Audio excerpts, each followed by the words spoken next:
Surat civil ખાતે આપણા માનનીય હેલ્થ મિનિસ્ટર શ્રી પ્રફુલભાઈ પાનસેરિયા સાહેબજીએ જે 21 દિવસ પહેલાં સુરત સિવિલની મુલાકાત કરી હતી, એમાં એના માર્ગદર્શનના ભાગરૂપે એવું નક્કી થયું હતું કે એક પોસ્ટમોર્ટમ રૂમ બહુ જ સારી વ્યવસ્થા સાથેનો, જેમાં વધારે બોડી આવી શકે એવો એક પોસ્ટમોર્ટમ રૂમ જોઈએ.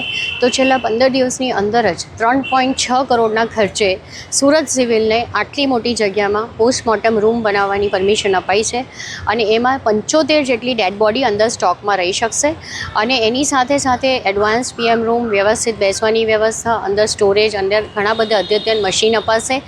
અને અમારી સાથે અત્યારે ડીન ડૉક્ટર જયેશ બ્રહ્મભટ્ટ સાહેબ, અમારા RMO ડૉક્ટર કેતન નાયક, નર્સિંગ એસોસિએશનના વાઇસ પ્રેસિડેન્ટ ઇકબાલ કડીવાલા તથા હેડ ઓફ ડિપાર્ટમેન્ટ ફોરેન્સિક વિભાગના ડૉક્ટર ચંદ્રેશ ટેલર બી જોડાયા હતા અને સમગ્ર સ્ટાફ સાથે અમે આ પૂજા કરી હતી.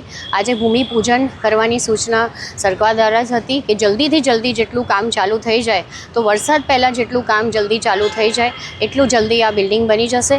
ટાર્ગેટ એવો છે કે 6 થી 8 મહિનામાં આ બિલ્ડિંગ બની જાય, જેથી કરીને આપણા સુરતના વાસીઓને, સુરતના લોકોને તકલીફ ના પડે અને એક પોસ્ટમોર્ટમ રૂમ મોટી વ્યવસ્થા હોય તો બધાને એક કમ્ફર્ટ બી રહે અને સારી રીતે ડેડ બોડીઝ બી રિસ્પેક્ટફુલી રહી શકે. ખાસ કરીને કઈ વ્યવસ્થા હશે એમાં? વ્યવસ્થામાં ખાસ મેઇન જે કહેવાય કે બોડી વધારે મૂકવાની 75 જેટલી બોડી મૂકી શકશું. ઘણા બધા સ્ટોરેજ યુનિટ આવશે, ઘણી બધી જગ્યાએ એક સાથે પોસ્ટમોર્ટમ થઈ શકશે.